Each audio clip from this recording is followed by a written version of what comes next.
लखनऊ प्राचीन कोसल राज्य का हिस्सा था। ये भगवान राम की विरासत थी, जिसे उन्होंने अपने भाई लक्ष्मण को समर्पित कर दिया था। अतः इसे लक्ष्मणावती, लक्ष्मणपुर और लखनपुर के नाम से जाना गया, जो बाद में बदलकर लखनऊ हो गया। पर असल में लखनऊ एक चीज के लिए और फेमस है, जो है इस शहर से जुड़ी भूतिया कहानियाँ।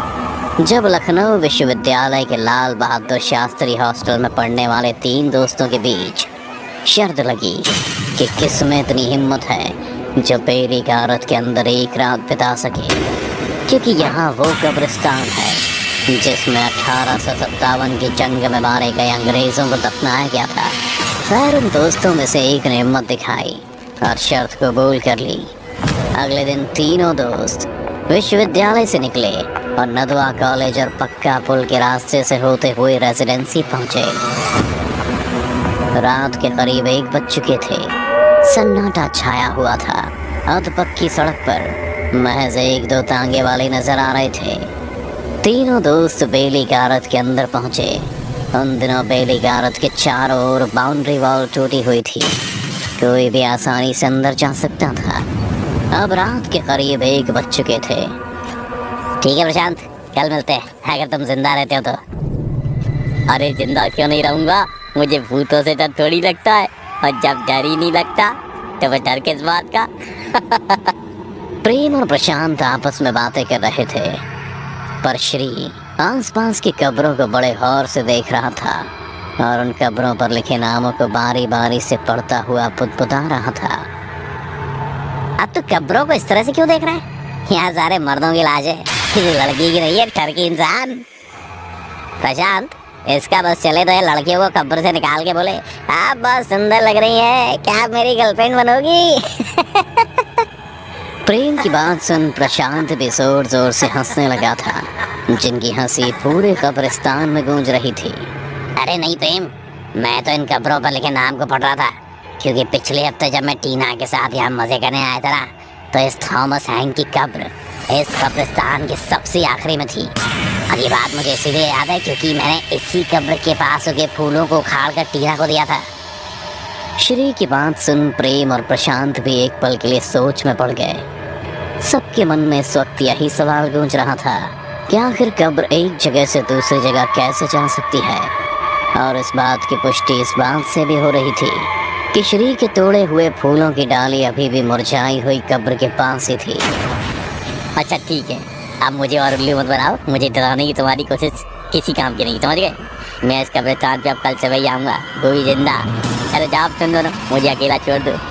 प्रशांत की बात सुन श्री और प्रेम कुछ नहीं बोले और आपस में बात करते हुए कब्रिस्तान से बाहर आ गए। प्रशांत भी अपने दोस्तों को कब्रिस्तान से बाहर जाता देख साफ देख रहा था। उनके जाने के बाद प्रशांत उसी थॉमस हैंक की कब्र के ऊपर बैठ जमीन पर उगी घास को नोचने लगा। उसकी नजरें पूरे कब्रिस्तान को ताड़ी रही थी कि अचानक ही जमीन से एक हाथ निकला और प्रशांत का हाथ पकड़ उसे कब्र से नीचे गिरा दिया। उसने जब आसपास देखा तो उसे कोई नहीं दिखा, पर जब उसकी नजर अपने ही हाथ पर गई तो उसका हाथ किसी के नाखूनों से नुचा हुआ था, जिससे खून निकलने लगा था। उसने खुद को संभाल एक बार फिर कब्रिस्तान को देखा तो उसे धुएं का बड़ा सा अंबार दिखा, जो उसी को घेरने उसकी तरफ बढ़ रहा था। इससे पहले कि वो कुछ समझ पाता, धुएं ने उसे घेर लिया, जिसकी वजह से उसका दम घुटने लगा। और फिर अगले ही पल उसे गोलियों और तलवारों की आवाज़ें आने लगीं और ठीक उसकी आंखों के सामने स्वतंत्रता सेनानियों ने अंग्रेजी हुकूमत के सिपाहियों को घेर उन्हीं की बंदूक से उन्हीं का सीना छलनी कर रहे थे। तलवारों से उनका जिस्म और उनकी हिम्मत दोनों को काट रहे थे। और ये सब प्रशांत के सामने हो रहा था। इतना सारा खून और मौत की गूंजती चीखें सुन प्रशांत की सांसों की गर्माहट बढ़ गई थी। पर इससे पहले कि वो कुछ समझ पाता, इस सदमे से निकल पाता, अचानक ही किसी ने प्रशांत को पीछे से धक्का दिया और उसे जमीन पर गिरा दिया। उसने जब पीछे मुड़कर देखा तो कोई और नहीं बल्कि प्रेम और श्री ही थे, और धुएं का अंबार एक पल में गायब हो गया। अबे देख कितना बट्टू है, अरे जब इतना ही डर लगता है तो यहाँ अकेले आने के लिए आई क्यों करी? जरा अपने चेहरे का रंग तो देख, डर के मारे किस तरह उतरा हुआ है।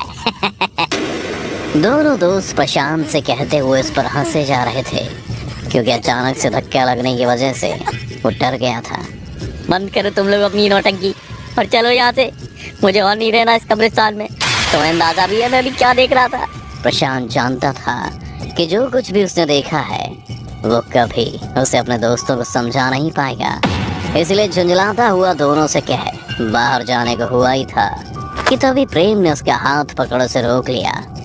अबे तू अकेले कहाँ चल दिया? चिंता मत कर, तेरे साथ साथ अब हम भी इस कब्रिस्तान में रुकेंगे, फिर तो ठीक है ना? पर रुकना ही क्यों है? छोड़ ये सब सारा, जब से मैं आया हूँ अजीब सी ठंड लग रही है और तुम दोनों के हाथ भी तो बर्फ की तरह ठंडे पड़ चुके हैं। मैं कहता हूँ चलो। प्रशांत प्रेम से कहता हुआ उससे हाथ छोड़ा, कब्रिस्तान के बाहर की ओर चल ही रहा था कि अचानक ही श्री ने उसके गले में रस्सी डाल उसे वापस से कब्रिस्तान के अंदर घसीटने लगा। श्री, ये तुम क्या कर रहे हो? मैं प्रशांत तुम्हारा दोस्त, तुम मेरे साथ ये सब क्या कर रहे हो? प्रशांत चीख चीख कर श्री से कहे जा रहा था, पर श्री ने उसकी एक नहीं सुनी और उसे घसीटता हुआ एक पेड़ के पास ले आया। फिर रस्सी को पेड़ की डाल पर फेंक उसे दूसरी तरफ से खींचता हुआ प्रशांत को फांसी चढ़ाने लगा। ये तू क्या कर रहा है? और प्रेम, तू श्री को रोकता क्यों नहीं? तुम दोनों मेरे साथ ये क्या कर रहे हो? प्रशांत के इतना कहने पर भी किसी ने उसकी एक नहीं सुनी और देखते ही देखते प्रशांत फांसी के फंदे पर ही छटपटाने लगा। अब जब तू मर रहा है तो साथ सुनता जा, हम वो है ही नहीं जो तू हमेशा समझ रहा है। मैं हूँ सेनापति थॉमस हैंक और ये मेरा सिपाही टॉम। तुम भारतीय हमेशा से अंग्रेजी हुकूमत के गुलाम थे, भूल रहोगे? इतना कहकर श्री और प्रेम का शरीर धीरे धीरे अंग्रेजी हुकूमत के पोशाक से ढक गया, जिनकी आंखों के सामने प्रशांत फांसी पर लटका तड़प रहा था। प्रशांत के इतना तड़पने पर भी अंग्रेजी हुकूमत के सिपाहियों को चैन नहीं आया, तो उन्होंने अपने हाथ में पकड़ी बंदूक और तलवार से प्रशांत के जिस्म को छलनी और काटना शुरू कर दिया, जिससे प्रशांत की मौके पर ही मौत हो गई।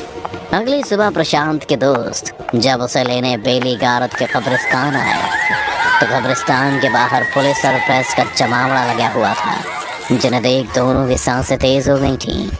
प्रेम ने जब भीड़ के बीच में जाकर देखा तो उन्हें कब्रिस्तान के कोने में फंदे से झूलती प्रशांत की लाश दिखी, जिसे देख दोनों चीखने लगे थे। इंस्पेक्टर भी चीख सुनकर समझ गया था कि दोनों लाश के जानने वाले हैं। इसी कारण ही दोनों को लाश की शिनाख्त करने के लिए अंदर बुलाया गया। श्री और प्रेम ने जब प्रशांत की लाश को गौर से देखा तो उनकी भी रूह कांप गई। गला जोर से दबने की वजह से प्रशांत की आंखों की पुतलियां फटकर बाहर आ गई थीं।